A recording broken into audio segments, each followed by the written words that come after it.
teori-teori komunikasi. Ya. Kita belajar teori tentu dengan tujuan tertentu. Jadi kita mengetahui teori komunikasi, pada waktu kita berkomunikasi, kita ingat teori itu, sehingga teori itu mudah-mudahan bisa menuntun komunikasi yang hendak kita lancarkan kepada orang, organisasi, atau massa, dan lain sebagainya. Jadi teori itu penting, ya. Teori sebetulnya apa? Secara singkat saja. Teori adalah sistem value system tentang suatu fenomena atau objek yang dibuat untuk memahami fenomena tersebut. Ya, jadi misalnya teori apa? Ada teori evolusi Darwin, ada teori supply and demand dalam bisnis atau dalam ekonomi. Ya, harga barang cenderung akan naik kalau demand lebih tinggi dari supply. Sebaliknya, pada waktu supply anjlok, keliru. Pada waktu supply anjlok, demand meningkat, harga cenderung meningkat. Ya, kalau tidak ada sistem monopoli. Ya, pokoknya barang kurang di pasar, harga akan meningkat. Barang banjir, harga akan turun. Ya, itu kita sebut teori supply and demand dalam perekonomian. Nah, dalam komunikasi ada sekitar 30 teori, ya. Kita hanya menyenggol sedikit saja. Saya berikan 10, ini pun kemungkinan nggak bisa kita kebut semalam ini 10. Nah, saya ambil teori yang paling umum, paling sering kita alami secara jujur, kita juga lakukan, kita juga diberlakukan oleh komunikan, dikibulin itu ya. Deception theory, teori berbohong, teori berbohong. Nah, kita tahu teori ini intinya mengatakan manusia, sebentar. Saya selalu ulang-ulang mengatakan kepada Bapak Ibu sekalian bahwa dalam pembelajaran ini kita harus saling menghormati pendapat. Pendapat saya tidak selalu benar. Saya bukan dewa. Kalau Bapak punya pendapat yang berbeda, saya pasti akan menghormati juga. Walaupun saya profesor komunikasi. Kita saling menghormati, kita sharing di sini. Nah, manusia pada umumnya suka berbohong. Siapapun dia. Laki, perempuan, bencong, ya, apakah profesor, tukang beca, laki, perempuan, semua profesinya apa, umumnya suka berbohong. Kenapa? Karena di Bible sudah tertulis, ya, tertulis. Jadi manusia pertama, ya, Adam dan Hawa itu sudah berbohong, sudah menyangkal apa yang diperintahkan oleh Tuhan, ya. Kamu boleh makan buah dari semua pohon di tempat sini kecuali satu, buah pengetahuan. Tidak boleh, ya, tidak boleh. Nah, kemudian Hawa digoda oleh ular. Ular ini iblis, ya. Jatuh Hawa, dia makan buah itu, lalu Adam dulu. Yang diciptakan Tuhan adalah Adam dulu ya. Kemudian supaya nggak kesepian diciptakan Hawa. Jadi terus begitu ya.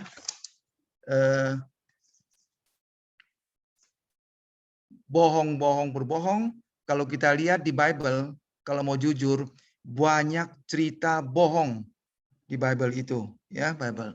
Nah, Pak Pendeta lebih tahu dari saya. Kenapa manusia berbohong? Karena dua faktor utama. Untuk mendapatkan sesuatu yang berharga bagi kita, misalnya uang, misalnya perempuan, misalnya kedudukan, untuk mendapatkan sesuatu yang berharga bagi kita, kita berbohong, ya, atau menghindari sesuatu yang merugikan diri kita, kita berbohong, ya. Misalnya laki-laki selingkuh, ya, dia berbohong, tidak. Perempuan yang saya ajak jalan itu teman saya, bukan selingkuhan saya. Dia takut sama istrinya. Kalau ketahuan nanti bercerai, ya. Jadi si laki ini berada dalam posisi dilematis. Dia suka dengan perempuan itu, di sisi lain dia masih suka dengan istrinya. Nah, untuk menghindari situasi dilematis ini, dia menggunakan senjata bohong. Dia berbohong, ya, berbohong. Deception theory. Jadi misalnya apa?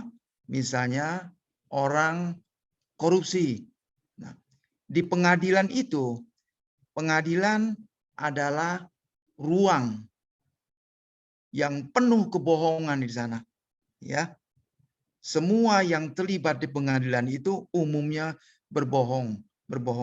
Pengacara berusaha membela kliennya, ya. Jaksa berusaha menjerat seberat mungkin kliennya, ya, atau meringankan si tersangka, ya, dengan tujuan saya dapat duit sebagai jaksa. Nah, hakim juga begitu. Sudah banyak hakim yang dijebloskan penjara karena palunya itu ditukar oleh uang, ya. Ini di Indonesia itu umum. Deception theory. Dalam buku saya, Ramai-Ramai Berbohong, saya memberikan kesimpulan, yes, kita umumnya berbohong. Tetapi sebagai anak Tuhan, kita wajib berusaha sebisa mungkin untuk menghindari perbuatan berbohong. Kenapa? Karena berbohong itu mencoreng dignity, mencoreng martabat kita sebagai manusia. Dan ulang-ulang lagi, mudah-mudahan Bapak Ibu tidak bosan. Ulang-ulang saya katakan, saya kutip, saya sitir ucapan Aristoteles, ya. Di agama, semua agama mengatakan berbohong adalah dosa, ya, dosa. Jadi kalau kita berbohong, berdosa, martabat kita tercoreng, ya. Makin banyak corengan terhadap martabat kita, ya, makin ambruk kita sebagai anak Tuhan. Nah, kalau kita kehilangan martabat, menurut Aristoteles, manusia itu tidak lebih binatang, ya. Manusia sama dengan anjing, sama dengan tikus, sama dengan babi dan sebagainya. Oleh karena itu, kita sebisa mungkin sekuat tenaga menghindari perbuatan berbohong. Oke, next, kedua, Bung Dimas, teori kedua, distance theory. Nah, kita diajarkan menurut teori ini, pada waktu kita berkomunikasi, sebisa mungkin kita membuat jarak yang dekat dengan komunikan kita, ya, komunikan kita. Suami istri berkomunikasi dengan jarak yang dekat. Jarak ini ada dua meaning, Bapak Ibu sekalian, ya, secara fisik dan non fisik. Ya, artinya kita saling sayang dengan suami, dengan istri. Bukan hanya jarak secara fisik, ya. Murid dan guru sebisa mungkin distance-nya tidak terlalu jauh, ya. Kalau distance-nya terlalu jauh, murid akan mengalami kesulitan untuk menangkap apa yang diajarkan oleh guru, ya. Makin jauh jarak itu, makin sering terjadi misinterpretations, miscommunications, sehingga si murid menangkap apa yang diajarkan oleh guru makin sulit, atau makin tidak jelas, makin jelas. That is distance theory. Jadi jarak penting, jangan terlalu jauh, Presiden dengan menterinya seyogianya punya jarak yang yang dekat, yang dekat, yang dekat. Sehingga si menteri kalau ditanya, dia menjawab secara jujur, jujur, jangan bohong, jangan bohong. Distance, distance. Presiden sebaliknya sama juga. Presiden pun harus jujur kepada menterinya, dan lain sebagainya. Distance. Nah, terkait dengan distance theory, ada satu teori yang bagus sekali, yaitu power distance theory. Ketiga, Bung Dimas, ini terkait dengan distance theory, kita juga menemukan ada power distance theory. Teori jarak kekuasaan. Teori jarak kekuasaan. Nah, sebelum saya bahas ini, saya singgung lagi teori konteks. Konteks teori. Mudah-mudahan Bapak Ibu masih ingat, teori konteks mengatakan bahwa di masyarakat dunia ini boleh dibagi dua kelompok amat besar. Masyarakat yang menganut kebudayaan high context dan masyarakat yang menganut kebudayaan low context. Budaya konteks tinggi mengatakan bahwa konteks tinggi ya, konteks tinggi. Konteks tinggi, wait a minute, saya sedikit suka keliru. Low context, high context. High context itu bicara belak-belakan, high context ya, high context ya, high context. Nah, dalam budaya high context, sebaliknya low context itu bicaranya muter-muter ya, muter-muter, pakai senyum ya, pakai ya gerak tangan macam-macam. Ucapannya tidak jelas. What is the meaning of his words, kurang jelas ya, kurang jelas ya. Nah, dalam budaya high context ini terkait dengan kekuasaan. Tunggu sebentar, saya mesti tenangkan diri dulu. High context, low context. Saya terbalik mungkin ya, terbalik.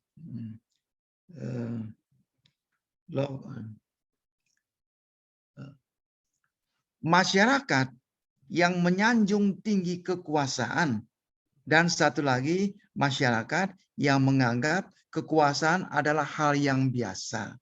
Ini masuk high context, low context. Di negara kita kekuasaan itu dianggap kayak dewa, orang yang berkuasa. Ya, kita di kementerian, kita di kantor, ya, kita sangat sanjung, sangat hormat dengan orang yang berkuasa, dengan atasan kita.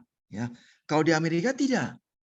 Di Amerika kekuasaan dan negara Barat umumnya, kekuasaan dianggap biasa. Kekuasaan itu betul-betul sementara, titipan Tuhan. Kenapa kita terlalu sanjung begitu? Ya, terlalu sanjung. Nah, ini penting pada waktu Bapak Ibu bicara dengan komunikan, dengan atasan Bapak, dengan bawahan, ya, dengan tukang becak, dengan siapapun, ya. Ada jarak kekuasaan, ya. Kalau kita menghadapi seseorang dan dia itu membuat jarak, dia nggak mau dekat-dekat sama kita, ya, itu berarti dia itu sangat menyanjung kekuasaan. Ya, sebaliknya demikian ya. Power distance theory. Jadi kekuasaan dalam kebudayaan konteks tinggi, kekuasaan dinilai sangat sakral oleh masyarakat, sangat sakral. Kita lihat misalnya di Indonesia ini, kalau presiden pergi naik mobil, di depan iring-iringannya panjang, di belakang iring-iringannya panjang sekali, ya, bisa lama sekali itu iring-iringan. Nah, saya pernah melihat iring-iringan Presiden Amerika keluar dari White House. Iring-iringannya tidak panjang, sedikit, ya, sedikit. Mungkin Presiden pikir, ya ini power ini kan biasa. Saya sebentar juga nggak duduk lagi di power ini. Lagi siapa sih yang mau bunuh saya? Ya, ada punya pandangan demikian. Biasa saja, biasa saja. Beda dengan kita. Kalau kita lihat itu panjang gitu. Kalau Jokowi mau lewat itu di depan pasukan keamanan, pas pampres, di belakang juga staf menteri-menteri, panjang sekali. Power distance theory, ya. 4, next.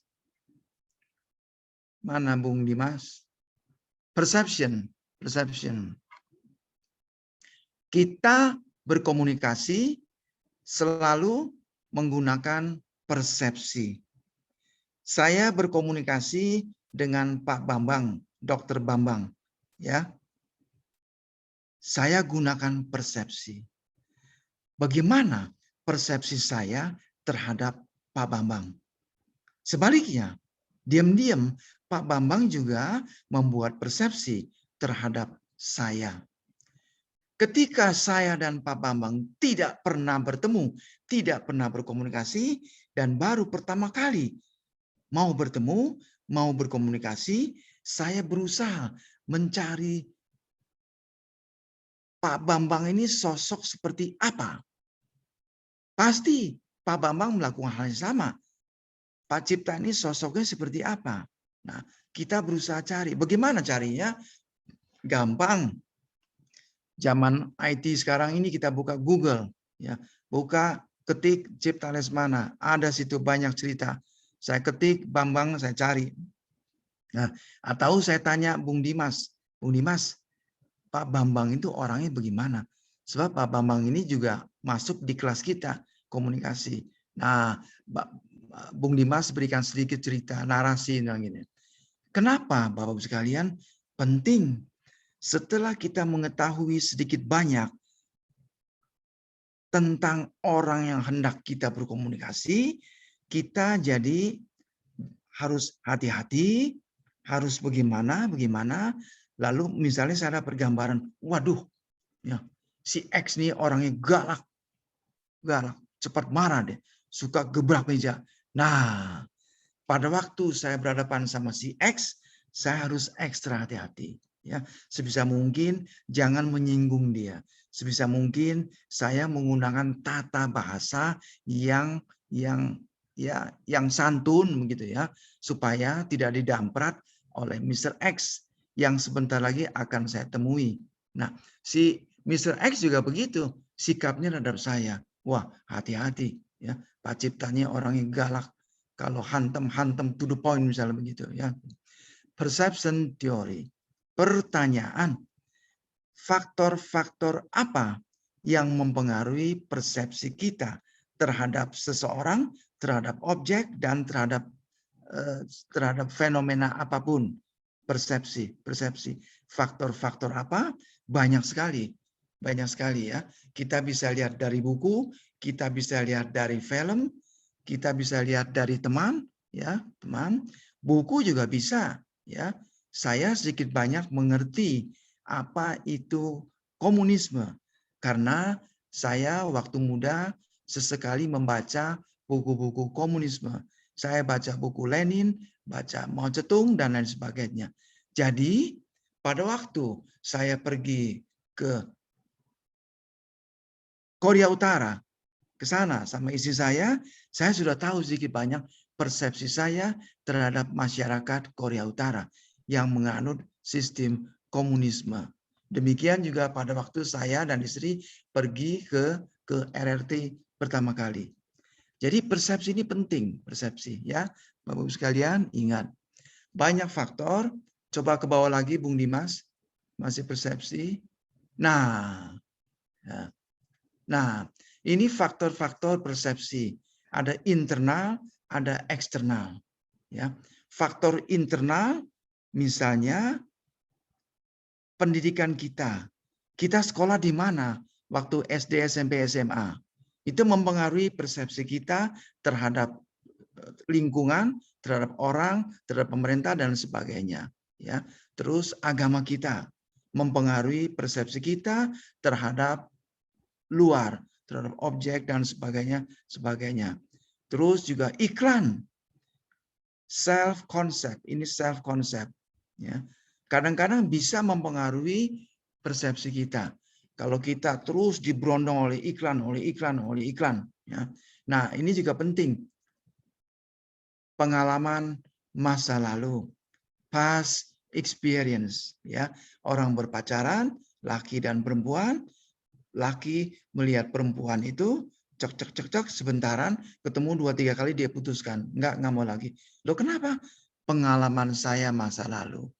Saya sudah berpengalaman nih dengan perempuan yang tipe begini. Enggak, saya nggak mau. Saya mau cari perempuan lain lagi. Ya. Past experience. Nah, terus psychological state. Kalau kita lagi sakit, kita lagi ada gangguan, stres macam-macam, itu akan mempengaruhi persepsi kita terhadap objek luar ya, dan sebagainya. Yang terakhir ini cultural upbringing. Jadi bagaimana pertumbuhan kita dari kecil sampai ke SMA katakan gitu ya. Bagaimana culture yang mempengaruhi kita dari kecil sampai dewasa. Semua itu mempengaruhi persepsi kita terhadap objek. Objek ini macam-macam, bukan hanya orang, bisa juga kita pergi ke danau kemana, kita pergi ke satu negara, objek juga bisa isme, bisa tentang komunisme, kapitalisme, misalnya gitu ya. Misalnya saya itu nggak suka dengan kapitalisme. Kapitalisme ini ganas, bapak sama anak bisa saling bunuh dan sebagainya. Semua fulus, duit, misalnya gitu ya. Nah, ini faktor-faktor yang mempengaruhi persepsi. Nah, sampai di sini saya berhenti ya. Empat teori saya berhenti. Saya persilakan Bapak Ibu bertanya kalau ada yang ingin bertanya. Silakan. Acungkan tangan misalnya.